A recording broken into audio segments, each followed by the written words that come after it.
Tadi kan kita udah bahas panjang lebar tentang feminisme, aliran-alirannya, kemudian kekeliruan yang ada di feminisme, kemudian juga pandangan atau perspektif medisnya.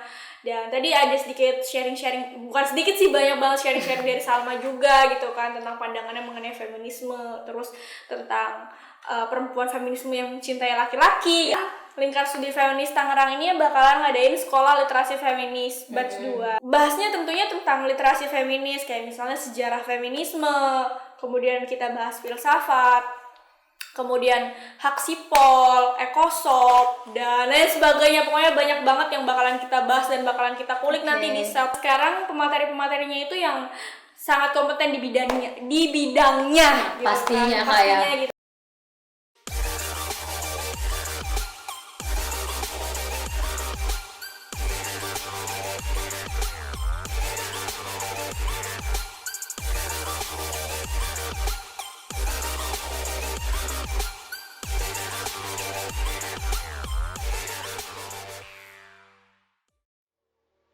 Hai, kembali lagi di Satu Persepsi. Nah, kali ini gue gak sendiri, tapi gue juga gak sama Billy, karena Billy lagi sibuk banget kuliah. Jadi kali ini gue ada tamu spesial. Tebak dari mana? Silahkan perkenalkan diri. Oke semuanya, kenalkan gue Salma, bisa dipanggil Alma. Dan kebetulan gue sekolah gue kuliah di Stikes Dharma Husada dan Stikes Dharma Husada Tangerang. Nah, kebetulan gue semester 6 dan gue menjabat sebagai badan eksekutif mahasiswa dengan bidang pemberdayaan perempuan, seperti itu. Oke, jadi Salma ini adalah Kabid Bidang Pemberdayaan Perempuan di BEM Stikes Dharma Husada dan Karisma Persada, yang kebetulan gue juga mantan alumni di situ. Mantan mahasiswa di situ. Jadi kita bakalan bahas apa nih, Mak? Okay.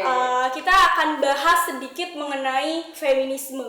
Wah. Mungkin kalau sebelum kita bahas lebih lanjut, teman-teman yang baru lihat video kita boleh di komen apa sih feminisme dan sebagainya. Pandangan lu mengenai feminisme ini menurut lu gimana, Salma? Kenapa sih kita perlu memiliki ideologi atau paradigma tentang feminisme gitu kan? Secara lu kan di bidang pemberdayaan perempuan gitu kan. Okay. Atau lu malah justru nggak setuju dengan feminisme gitu kan? Gimana? Oh, bagaimana ya? Oke, di sini kita santai aja Kak ya. Kita saling diskusi. Santai aja, jangan kaku-kaku kali. Oke. Secara logis aja ya. Oke, teman-teman ya, khususnya gue yang sebagai pejabat pemberdayaan perempuan di Stikes Dharma Husada. Kenapa sih perlu banget feminisme?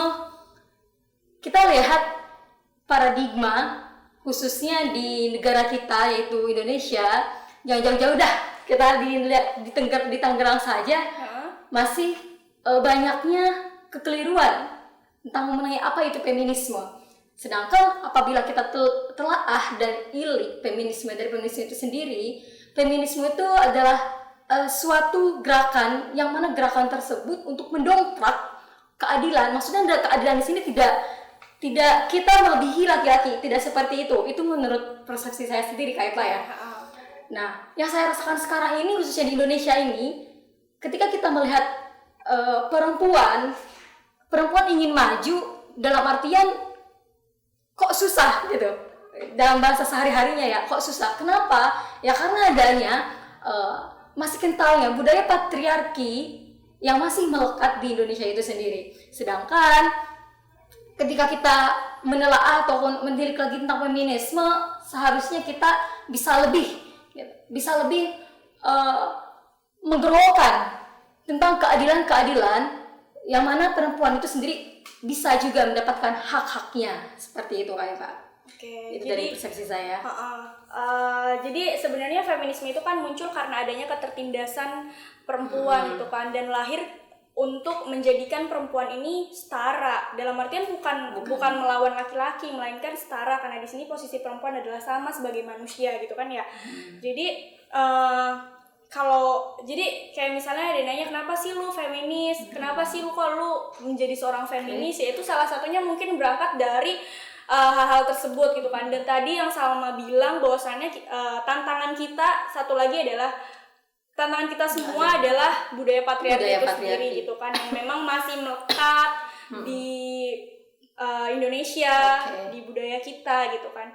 Jadi kayak, dan sebenarnya kalau misalnya kita berbicara sejarah tentang feminisme kawan-kawan, itu tadi lahirnya feminisme itu karena adanya penindasan perempuan waktu itu di abad ke-17 di Inggris. Waktu itu perempuan-perempuan Inggris tidak boleh untuk memilih, tidak memiliki hak untuk memilih dan dipilih waktu itu. Makanya waktu itu lahirlah gerakan feminisme gitu kan. Itu kan ya, jadi kayak kemudian kita juga akan bahas mengenai bahwasannya feminis itu tidak hanya satu atau tidak tunggal gitu. Bahwasannya kayak ketika ada kan kalau orang yang julid gitu sama teman-teman feminisme kayak, ih lu feminisme lu sesat gitu kan, ih lu liberal dan sebagainya. Padahal ya yang kita ketahui kan ya sama, bahwasannya feminisme itu tidak tunggal dan feminisme itu punya banyak aliran. Dan satu lagi yang lu harus ingetin sama teman-teman semua yang suka julid mengenai feminis ataupun feminisme, bahwasannya mereka harus ngebedain nih apa itu feminin, apa itu feminis, dan apa itu feminisme. Ya nggak sama. Coba deh lu jelasin mengenai apa itu feminin, apa itu feminis, dan apa itu feminisme. Kadang teman-teman yang suka julid sama si feminis ataupun yang memiliki paradigma feminisme itu terkadang kayak, lu kok feminisme tapi kok penampilan lu nggak feminin. Jadi kayak masih banyak kekeliruan gitu kan terkait feminisme itu sendiri. Gue lanjut kayak apa ya? Iya, coba deh.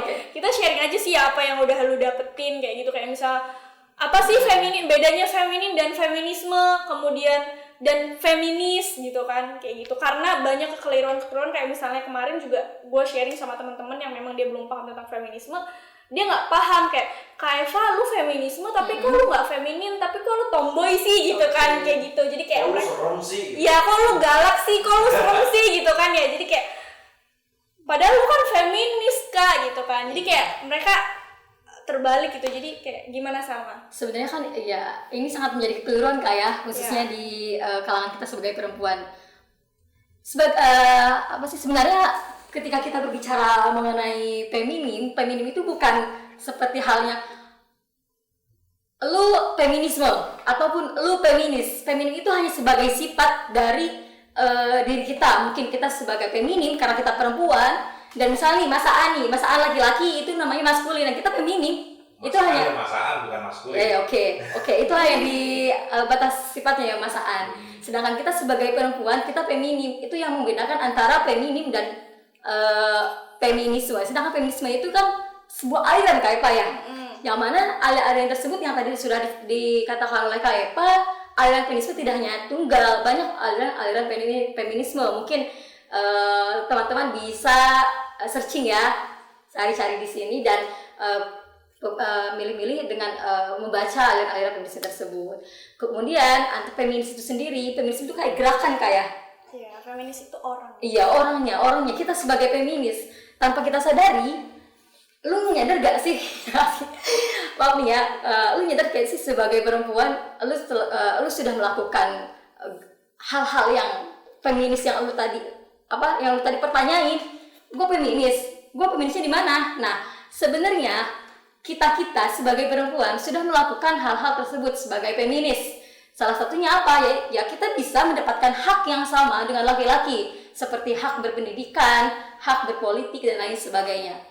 Itu contoh terkecil dari hal yang terbesar seperti itu menurut saya Pak. Ya, jadi kayak intinya bedanya feminis, feminin, feminisme. Jadi kayak feminin itu adalah karakter yang dilabelkan untuk perempuan. Padahal tidak semua perempuan itu feminin gitu kan. Ada perempuan juga yang maskulin. Jadi kayak itu adalah pelabelan laki-laki dan perempuan. Jadi kayak itu adalah sebuah karakter gitu kan. Dan itu juga kayak misalnya contoh gua dibilang, "Kayak Eva kok lu feminin sih?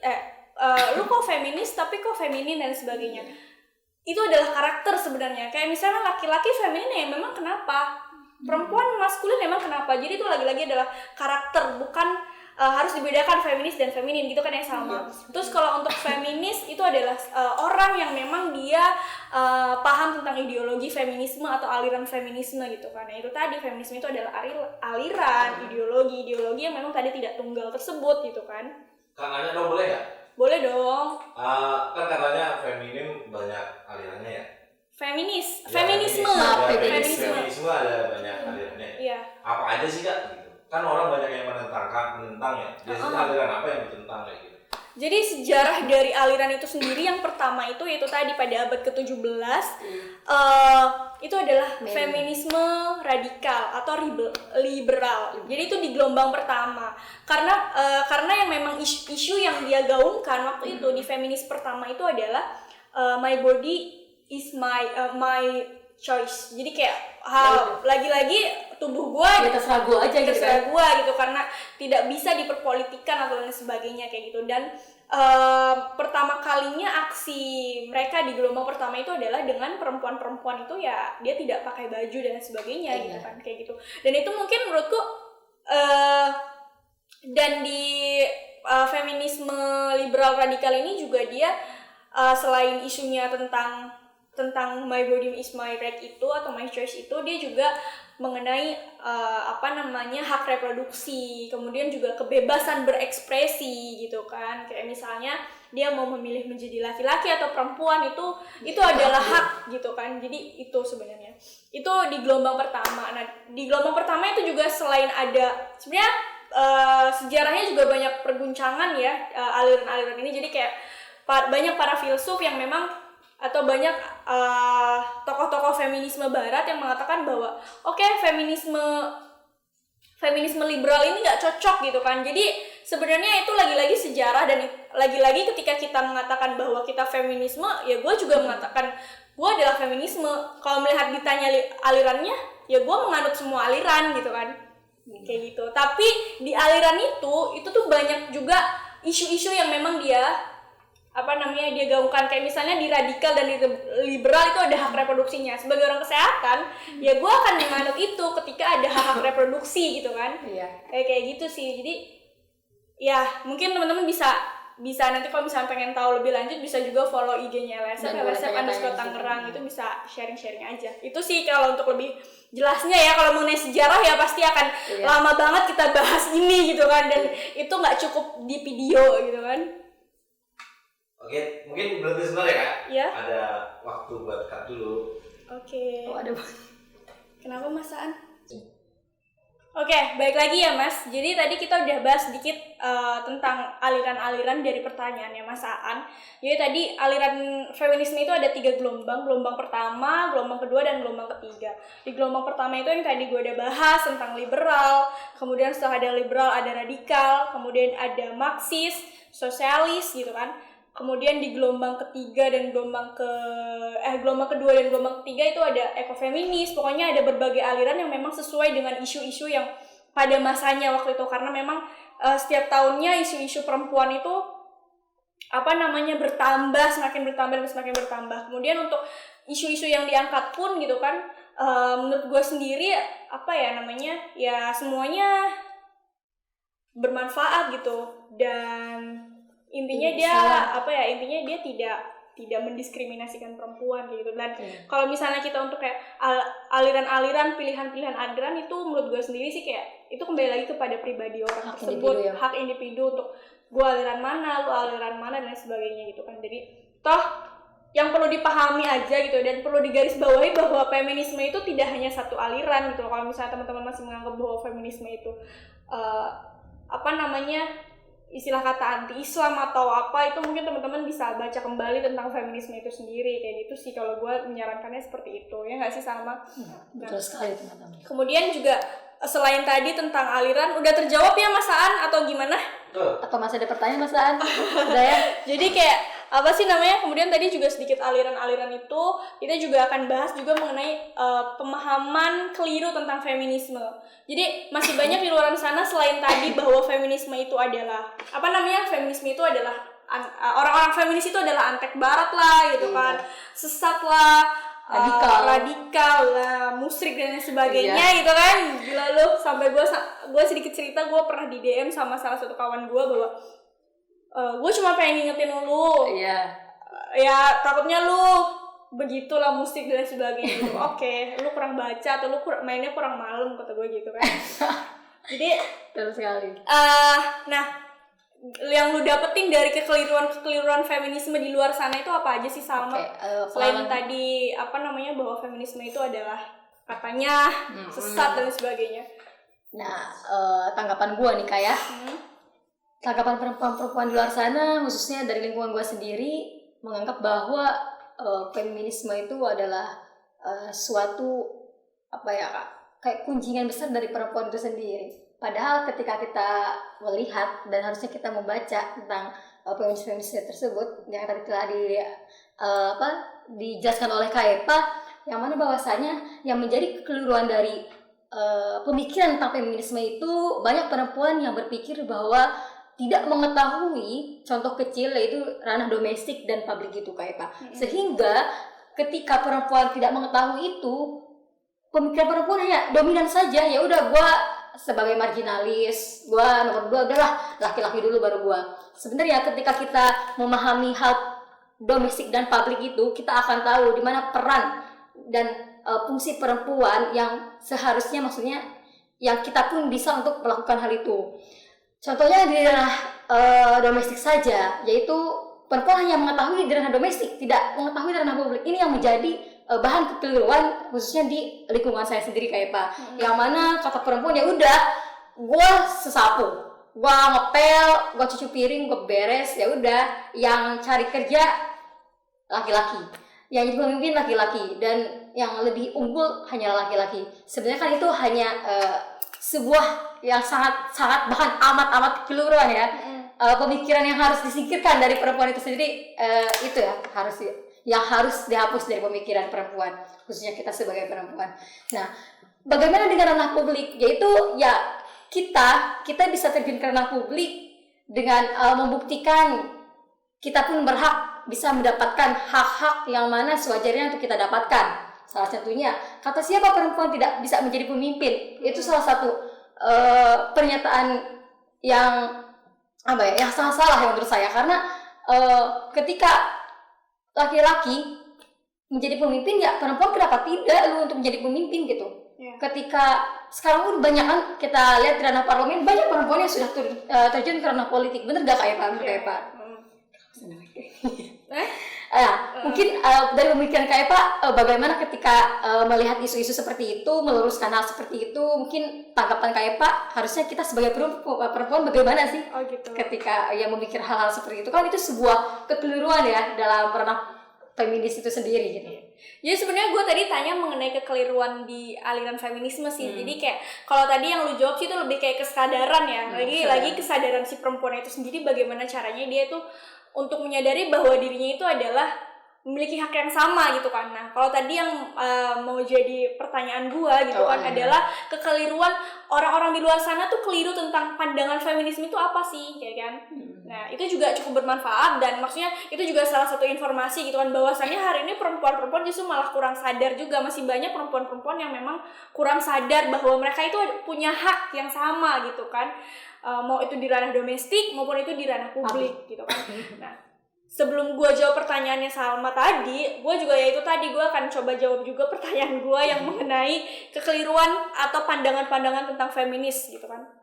Yang pertama itu yang paling sering banget di-judge sama orang-orang yang dia gak paham tentang feminis, bahwasannya bahwa orang feminis atau yang menggaumi feminisme itu orang yang tidak membutuhkan laki-laki atau tidak perlu laki-laki atau bahkan membenci laki-laki. Itu yang justru malah harus benar-benar teman-teman garis bawahi, bahwasanya feminisme dihadir itu bukan untuk membenci laki-laki apalagi untuk menyayangi laki-laki. Di sini feminisme hadir itu untuk menyetarakan diri, bahwasannya menyetarakan haknya dia, bahwa hari ini perempuan itu adalah manusia gitu kan. Hari ini perempuan memiliki hak yang sama dengan laki-laki untuk berproses di ranah publik, gitu kan, untuk menjadi pemimpin yang tadi Salma jelaskan, gitu kan, untuk masuk dalam parlemen, gitu kan. Itu Itu yang perlu digarisbawahi. Kemudian feminisme itu hanya gerakan perempuan dan membantu perempuan untuk lebih tinggi derajatnya dibanding laki-laki. Itu juga salah banget.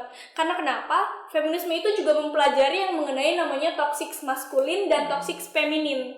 Jadi, itu tadi yang sudah dijelaskan di awal bahwasannya adanya toxic feminin dan toxic maskulin itu feminisme perangi, karena karakter seorang maskulin atau karakter seorang feminin itu semuanya bisa mendapatkan atau mempunyai karakter tersebut. Karena kan sekarang kalau di media itu mengatakan bahwa yang maskulin itu adalah laki-laki, yang feminin itu adalah perempuan, padahal itu adalah karakter yang memang setiap manusia memiliki karakter tersebut gitu kan. Itu yang memang perlu digarisbawahi bahwa apalagi yang mengatakan bahwa feminisme itu benci laki-laki dan tidak butuh laki-laki, itu sih salah besar dan itu keliru banget ya nggak sih? Nah itu. Terus tadi yang menjadi pertanyaan Salma itu menarik banget sih.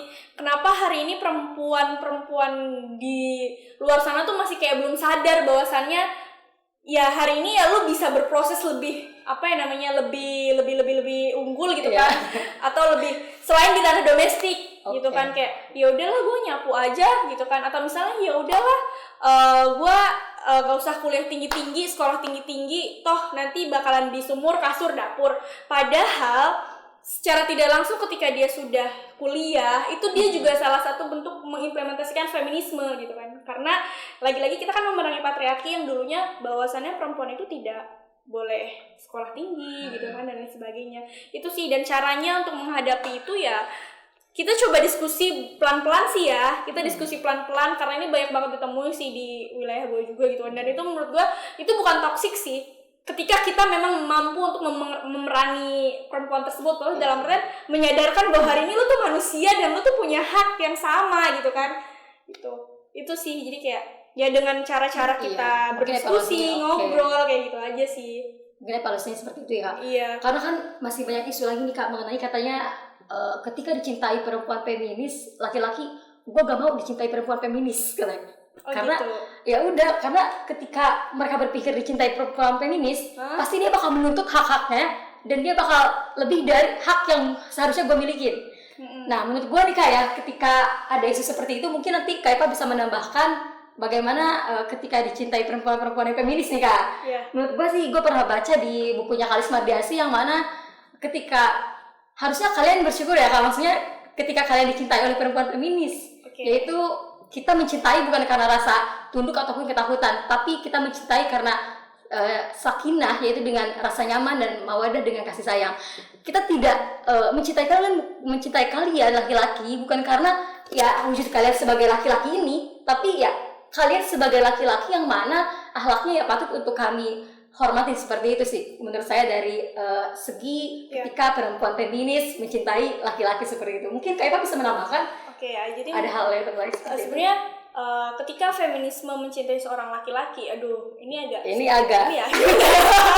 yang menjadi gimana ya, jadi kayak agak melo. Jadi sebenarnya nah ini juga yang salah, anggapan ketika kita membahas cinta bahwasannya melo dan sebagainya. Sebenarnya itu hal yang wajar sih dan manusiawi sebenarnya gitu kan. Tentang ketika feminisme jatuh cinta dan mencintai laki-laki itu hal yang wajar gitu kan. Karena justru malah banyak pandangan tadi yang tadi gue jelasin bahwasannya katanya feminisme itu tidak butuh laki-laki, bahkan membenci laki-laki itu juga salah gitu kan. Karena kenapa hari ini justru malah ya itu tadi gue juga setuju sama Kalis Mardiasih bahwasannya lu beruntung banget ketika lu dicintai orang-orang yang perempuan yang feminisme. Karena kenapa? Karena lagi-lagi dia tidak melihat dari fisik, tapi dia melihat dari satu kenyamanan dan satu lagi mungkin menghargai dan bisa dibilang juga maksudnya kayak walaupun memang dia tidak sedikit-sedikit menerima lah tentang tentang paradigmanya si perempuan tersebut gitu kan, kayak gitu. Aku boleh berpendapat nggak sebagai laki-laki? Boleh, silahkan. Laki-laki yang tadi kan sama, aku nggak mau dicintai sama perempuan feminis. Nah, benar. Artinya kan mental laki-laki tersebut adalah mental laki-laki yang menindas sebenarnya. Mental laki-laki yang ingin menundukkan perempuan. Bukan menempatkan perempuan layaknya perempuan. Jadi ketika laki-laki takut sama perempuan yang mampu mencoba mengangkat harkat martabatnya, artinya itu laki-laki itu sendiri punya mental sebagai menindas atau mental diskriminasi atau mental untuk menundukkan pasangannya. Iya benar, seperti itu sih, benar Kak. Seharusnya kalau sorry guys, tadi ya kamera mati biasa, kamera aja dulu. Potong nggak tadi ya? Potong nggak ya? Nggak tahu. Ya udah lanjut. Ya intinya begitu tadi pendapatku. Kalau laki-laki harusnya memang kalau dia adalah laki-laki yang mengangkat harkat martabat perempuan gitu, dia nggak akan punya stigma kayak gitu, takut dengan perempuan yang punya pemikiran yang feminis gitu, karena mengangkat harkat martabatnya sendiri gitu. Kalau takut itu artinya kan dia emang memiliki niat atau ketertarikan untuk menundukkan perempuan kayak gitu. Iya. Sepakat nggak sih? Iya sepakat gitulah ya intinya. Jadi kalau gitulah dong. Iya emang gitu kan intinya, jadi kayak oke gitu kan. Beruntung lah dicintai perempuan-perempuan feminis kayak. Oke. Udah nih sedikit tadi tentang kita bahas tentang feminisme. Kenapa sih kita harus menjadi feminis? Kemudian apa sih? Sebenarnya tadi gue juga pengen sedikit bahas tentang perspektif di dunia kesehatan ya, karena sekarang kan teman kita ini dari BEM kesehatan. Gitu. Mungkin sedikit lagi boleh ya Mas Aan, masih bisa nggak sih? Boleh ya. Oke ya, jadi kayak feminisme dalam perspektif medis itu gimana sih menurut lo gitu kan? Lu nanya Kak? Iya, gue nanya. Wah gila gue dicuekin. Bukannya kalian berdua itu orang medis ya? Oh iya. Kita sama-sama kesehatan ya, guys. Kita. Ya, Oke. Saling nanya. Ngomong baik kali. Gimana sama? Jadi maksudnya kita kan sekarang dapat narasumber yang aku narasumber nanti juga. Ya, Oke. Harus itu. Ketika berbicara melihat feminis dari ranah kesehatan kayak menurut gua ini yang sangat seharusnya harus didongkrak ya, maksudnya banyak perempuan-perempuan khususnya nih tidak mengerti lah, maksudnya dalam arti belum tahu kali ya, belum tahu bagaimana ketika memahami feminis dalam ranah kesehatan, khususnya ya untuk kita nih sebagai mahasiswa kesehatan, gengs. Nih, awalnya mungkin gue bakalan menyinggung dari perilaku dulu kayak perilaku anak medis gimana gitu kan, kayak pelayanan kerjanya dan lain sebagainya. Nah, sekarang kita lihat nih teman-teman, anak kesehatan rata-rata perempuan loh, bener gak sih kayak Pak? Ya. Nah, ya sebenarnya ini yang menjadi persoalan di mana pada bahan langsung ke lapangan ya kan, maksudnya ke prakteknya, yang mana pelayanan pekerjaan yaitu salah satunya kita dengar ada rumah-rumah sakit syariah dari berbagai daerah kayak yang mana mewajibkan bahwasanya ketika pasien laki-laki ya perawat harus laki-laki, ataupun pasien perempuan ya perawat harus perempuan.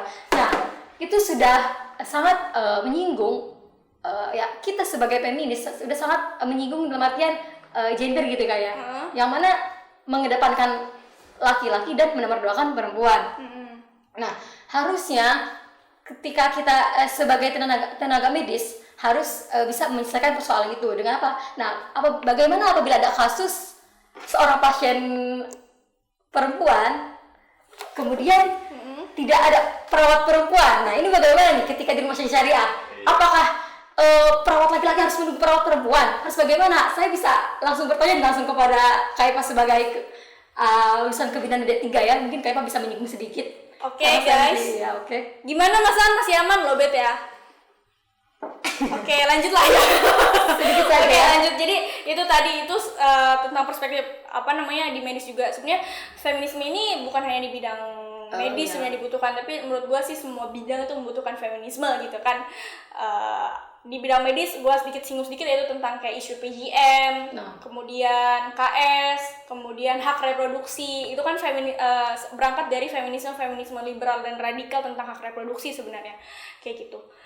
Oke, itu sedikit ya pembahasan kita tentang feminisme. Stop dulu. Kalau pengen lanjut lagi Cas lagi. Setelah ini. Oke. Hah? Cas. Nah, balik lagi nih, apa sih namanya, tadi kan kita udah bahas panjang lebar tentang feminisme, aliran-alirannya, kemudian kekeliruan yang ada di feminisme, kemudian juga pandangan atau perspektif medisnya.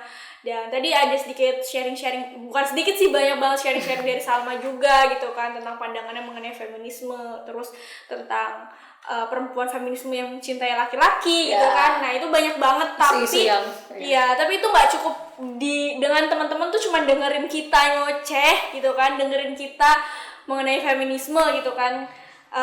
Gimana sih caranya kalau teman-teman tuh pengen tahu lebih lanjut tentang feminisme, feminis.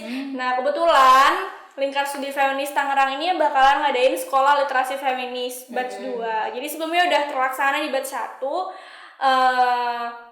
Bahasnya tentunya tentang literasi feminis, kayak misalnya sejarah feminisme, kemudian kita bahas filsafat, kemudian hak sipol, ekosop, dan lain sebagainya. Pokoknya banyak banget yang bakalan kita bahas dan bakalan kita kulik nanti di SELF. Dan yang paling menariknya juga, sekarang pemateri-pematerinya itu yang sangat kompeten di bidangnya gitu pastinya gitu kan. Jadi kayak yang sudah malang melintang di dunia perfeminisan gitu kan.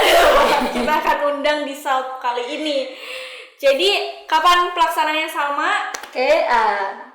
Lingkar Studi Feminisme ini buka pendaftaran pada 9 Maret sampai 12 April 2020. Tolong catat teman-teman ya, 9 Maret sampai 12 April 2020. Untuk pelaksanaannya kapan, Kak?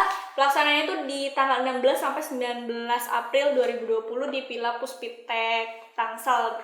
Terus untuk persyaratan-persyaratannya dan sebagainya itu mudah banget. Yang penting satu, teman-teman mau dan peduli tentang isu perempuan, karena kita selalu men-tagline bahwa isu perempuan adalah isu kemanusiaan gitu kan. Untuk info-info lebih lanjut bisa buka Instagram LSF di @lsf_tangerang, dan di situ juga kalau teman-teman pengen tahu tentang keseruan SELF itu gimana, itu juga ada di Instagramnya LSF. Ada keseruan-keseruannya, bahas apa aja juga nanti akan kita share. Oke, jangan lupa untuk video kita, gue jadi ngebanyak untuk video kita, kalau misalnya bermanfaat silahkan di like, di komen, di subscribe, dan di share ke semuanya. Sampai jumpa, bye. Udah. Jangan dong. Yeay. Salam sikap. Salam sikap.